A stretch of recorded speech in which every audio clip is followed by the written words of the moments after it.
क्या आप जानते हैं कि ब्लैक होल के एक स्पून मैटर का मास अर्थ के टोटल मास के बराबर होता है। ऐसी बातें तो आपने बहुत सुनी होंगी। तो आइए आज जानते हैं कि ये बातें कितनी सच हैं और इनके पीछे का क्या साइंस है। हेलो गाइस, मैं हूं सुमित और आप सबका स्वागत है हमारे यूट्यूब चैनल सुमित XYZ में। तो आज की वीडियो में हम देखेंगे कि ब्लैक होल होता क्या है, ब्लैक होल की डिस्कवरी कैसे हुई, ब्लैक होल बनता कैसे है। इसके बाद हम जानेंगे कि ब्लैक होल्स के कितने टाइप्स होते हैं और कौन कौन से टाइप्स होते हैं। तो सबसे पहले हम जानते हैं कि ब्लैक होल होता क्या है। तो ब्लैक होल स्पेस में एक ऐसा रीजन होता है जिसकी ग्रेविटी इतनी ज्यादा होती है कि वो लाइट को भी बेंड करती है, और अगर एक सर्टेन पॉइंट के बाद लाइट ब्लैक होल के पास जाती है तो ब्लैक होल उसे अपने अंदर खींच लेता है और उसे एस्केप नहीं होने देता। ये high gravity, high compact of mass की वजह से प्रोड्यूस होती है, और इसकी वजह से जो एस्केप वेलोसिटी होती है वो लाइट की स्पीड से भी ज्यादा हो जाती है और लाइट वहां से एस्केप नहीं कर पाती। तो अब बात करते हैं ब्लैक होल की डिस्कवरी की।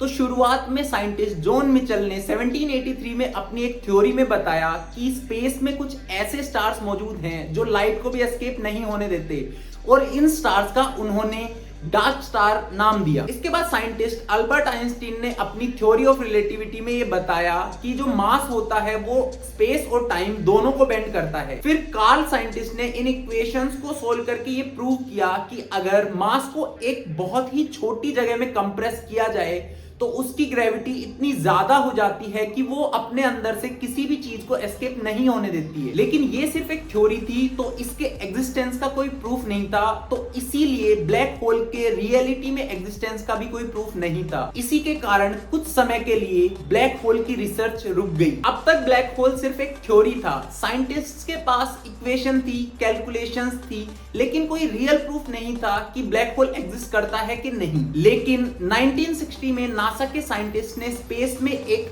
स्ट्रेंज चीज ऑब्जर्व की।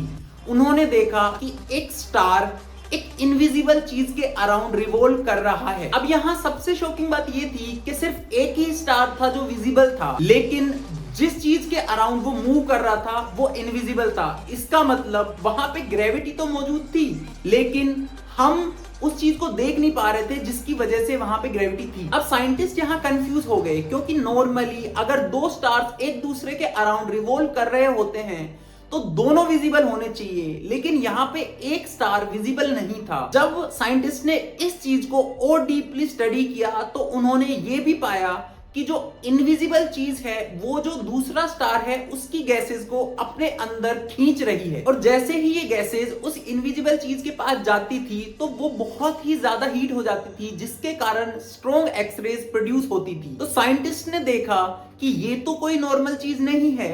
तब उन्हें समझ में आया कि ये जो ऑब्जेक्ट है ये भी कोई नॉर्मल नहीं हो सकता है। जब साइंटिस्ट ने इन एक्सरेज को डीपली स्टडी किया तो पाया कि ये एक्सरेज किसी बहुत ही ज्यादा हाई ग्रेविटी की वजह से प्रोड्यूस हो रही हैं, और ये ग्रेविटी इतनी ज्यादा हो सकती है कि यहां से लाइट भी एस्केप नहीं होगी, और अगर कोई चीज लाइट को भी एस्केप नहीं होने दे तो ऐसी चीज ब्लैक होल ही हो सकती है। इसीलिए 1971 में साइंटिस्ट ने ये कंक्लूड किया कि ये मोस्ट प्रोबेबली एक ब्लैक होल है, और इस रीजन का उन्होंने नाम दिया सिग्नस X1। यह पहला समय था जब ब्लैक होल होने का कोई रियल एविडेंस मिला था। तो आइए अब जानते हैं कि ब्लैक होल होता कैसा है।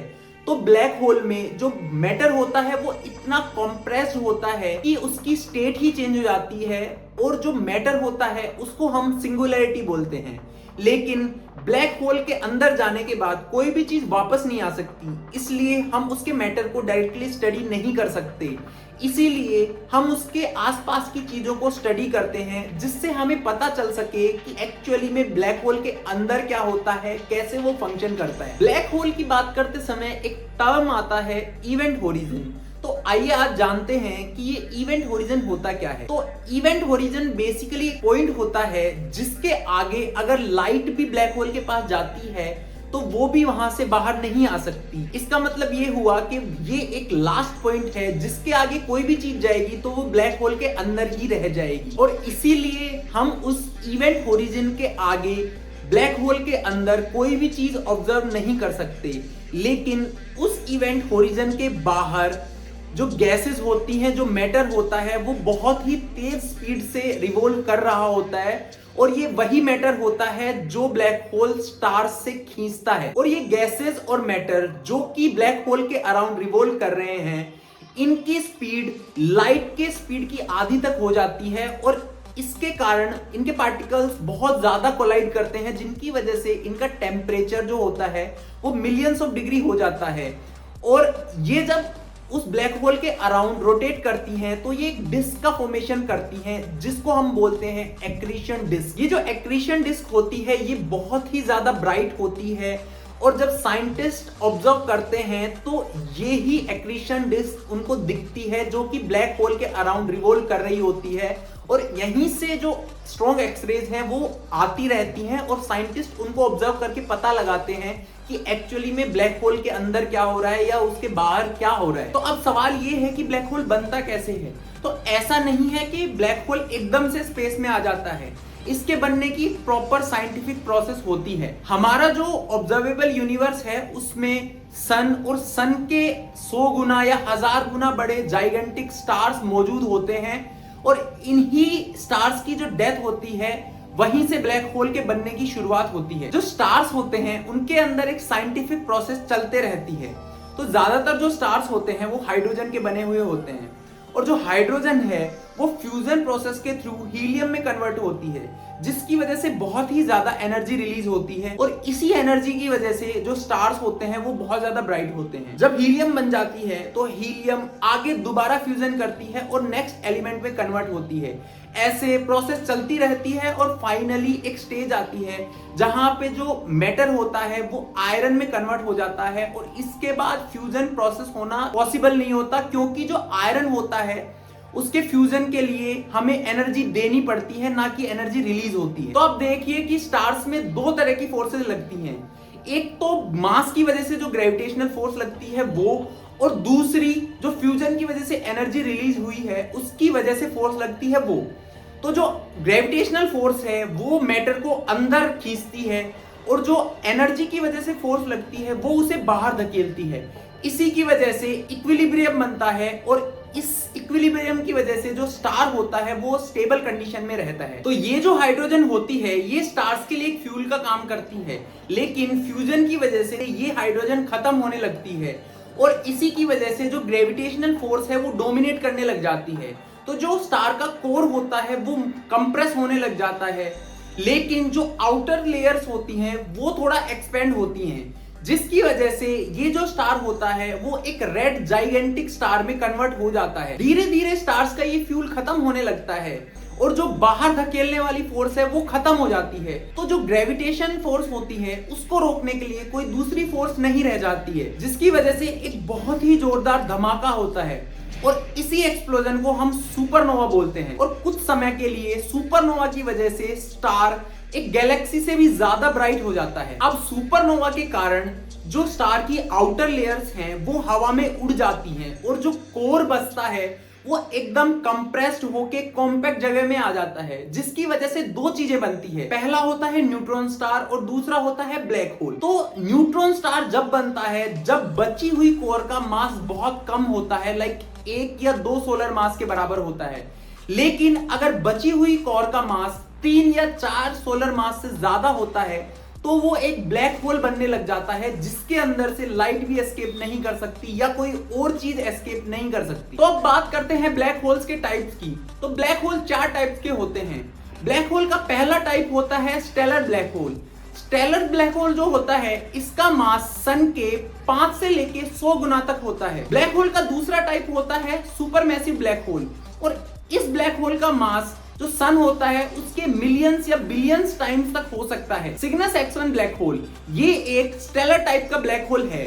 इसका मास सन के मास से 5 गुना ज्यादा होता है। लेकिन जो सुपरमैसिव ब्लैक होल होता है इसका मास मिलियंस या बिलियंस टाइम्स ऑफ सन होता है। ये जो सुपरमैसिव ब्लैक होल होता है ये हर एक गैलेक्सी के सेंटर में मौजूद होता है। अब आता है ब्लैक होल का तीसरा टाइप जो कि होता है इंटरमीडिएट ब्लैक होल। तो इन इंटरमीडिएट ब्लैक होल का मास सन के मास के 100 गुना या 1000 गुना के बराबर होता है। ये black holes supermassive black hole और स्टेलर ब्लैक होल के बीच के ब्लैक होल होते हैं और ऐसा माना जाता है कि यही ब्लैक होल आपस में मिलके सुपरमैसिव ब्लैक होल बनाते हैं। प्राइमोर्डियल ब्लैक होल का चौथा टाइप होता है। इन ब्लैक होल्स का साइज एटम से भी छोटा हो सकता है, लेकिन इनका मास माउंट एवरेस्ट से भी ज्यादा हो सकता है। ये सबसे ज्यादा मिस्टीरियस टाइप के ब्लैक होल्स होते हैं। कुछ थ्योरीज के अकॉर्डिंग बिग बैंग के बाद यूनिवर्स में सबसे पहले ये ही टाइप के ब्लैक होल बने थे, लेकिन इनके एग्जिस्टेंस का कोई रियल प्रूफ नहीं है। अगर इनके एग्जिस्टेंस का हमें कोई रियल प्रूफ मिलता है तो ये डार्क मैटर के एग्जिस्टेंस का बहुत बड़ा प्रूफ होगा। तो अब बात करते हैं ब्लैक होल से रिलेटेड कुछ फैक्ट्स की। तो सबसे पहले जो फैक्ट है वो है कि अगर लाइट एक ब्लैक होल के पास जाती है तो उसकी ग्रेविटेशनल फोर्स की वजह से वो बेंड हो जाती है, और अगर वो इवेंट होरिजन के आगे ब्लैक होल के पास जाती है तो वो ब्लैक होल के अंदर ही चली जाती है और वहां से बाहर नहीं निकल पाती। इसीलिए ब्लैक होल एकदम डार्क होता है, इनविजिबल होता है। ब्लैक होल की ग्रेविटी इतनी ज्यादा होती है कि वो टाइम और स्पेस दोनों को बेंड करती है। इसका मतलब ये हुआ कि अगर तुम ब्लैक होल के पास रहते हो तो तुम्हारे लिए जो टाइम होता है वो स्लो चलता है। फॉर एन एग्जाम्पल, अगर कोई चीज पृथ्वी पे है और कोई चीज ब्लैक होल के पास है, तो पृथ्वी पे अगर 100 दिन बीते हैं तो शायद ब्लैक होल के पास की चीज के लिए कुछ सेकंड्स ही बीते होंगे। कुछ लोग ब्लैक होल्स को वैक्यूम क्लीनर की तरह समझते हैं कि अगर कोई भी चीज आएगी तो ब्लैक होल के अंदर चली जाएगी, लेकिन ऐसा नहीं होता है। मान लीजिए हमारा जो सन है उसके जितने मास का एक ब्लैक होल हमारी सन की जगह आ जाए तो अर्थ उसी तरह उस ब्लैक होल के अराउंड रिवॉल्व करती रहेगी जैसे सन के अराउंड रिवॉल्व कर रही थी। उसके पाथ में कोई चेंज नहीं आएगा। 2019 में साइंटिस्ट ने ब्लैक होल की एक रियल तस्वीर सबके साथ शेयर की थी, लेकिन वो थोड़ी ब्लरी थी। इसके बाद 2022 में दोबारा साइंटिस्ट ने एक ब्लैक होल की तस्वीर रिलीज की है जो कि एकदम क्लियर है। पहले ये माना जाता था कि जो ब्लैक होल्स होते हैं वो एक अलग तरीके का साउंड प्रोड्यूस करते हैं, लेकिन कुछ थ्योरीज के बाद ये प्रूव किया गया कि ब्लैक होल कोई भी साउंड प्रोड्यूस नहीं करते हैं। शुरुआत में साइंटिस्ट को लगता था कि जो ब्लैक होल होते हैं वो स्पेस में बहुत अनकॉमन होते हैं, इसका मतलब ये जल्दी से मिलते नहीं हैं। लेकिन कुछ थ्योरीज के बाद ये प्रूव किया गया कि हर गैलेक्सी के सेंटर में एक सुपरमैसिव ब्लैक होल होता है। जैसे हमारी मिल्की वे गैलेक्सी के सेंटर में एक बहुत ही बड़ा सुपरमैसिव ब्लैक होल है जिसका नाम है सैजिटेरियस ए। ब्लैक होल की ग्रेविटी इतनी ज्यादा होती है कि अगर एक इंसान उस ब्लैक होल के पास जाएगा तो वो स्ट्रेच होके नूडल्स की तरह बन जाएगा। ब्लैक होल के बाहर गैसेस और मैटर की एक डिस्क होती है जिसका टेम्परेचर बहुत ही ज्यादा होता है और ये बहुत ही ज्यादा ब्राइट भी होती है। कुछ टाइम के बाद ये गैसेस और मैटर इस ब्लैक होल के अंदर जाते हैं। तो ऐसा भी हो सकता है कि ब्लैक होल अंदर से बहुत ही ब्राइट होता है, लेकिन साइंटिस्ट इसके अंदर की चीज को स्टडी नहीं कर सकते, इसीलिए हम अभी कह नहीं सकते कि ब्लैक होल के अंदर क्या होता है। कुछ ब्लैक होल्स हमारे सोलर सिस्टम से भी बड़े होते हैं और कुछ ब्लैक होल्स एक एटम से भी छोटे होते हैं। ब्लैक होल टाइनी रेडिएशंस और मैटर एमिट करते रहते हैं, तो इसीलिए कुछ साइंटिस्ट का मानना है कि कुछ बिलियंस या ट्रिलियंस ईयर्स के बाद ब्लैक होल्स इवेपोरेट भी हो सकते हैं। अब ये जरूरी नहीं कि ब्लैक होल किसी चीज के अराउंड रिवॉल्व कर रहा हो या कोई दूसरा स्टार ब्लैक होल के अराउंड रिवॉल्व कर रहा हो। स्पेस में कुछ ऐसे ब्लैक होल्स भी मौजूद हैं जो एकदम रैंडमली इधर उधर घूमते रहते हैं। यूनिवर्स में कुछ ऐसे ब्लैक होल्स भी मौजूद हैं जिनका मास सन के मास से बिलियंस या ट्रिलियंस टाइम्स ज्यादा होता है, लेकिन उनका साइज एक सोलर सिस्टम के बराबर होता है। तो अगर आपको हमारी ये वीडियो पसंद आई तो इस वीडियो को लाइक कर दीजिए, और अगर ऐसी ही वीडियो आप देखना चाहते हैं तो हमारे चैनल को सब्सक्राइब कर लीजिए। Thank you.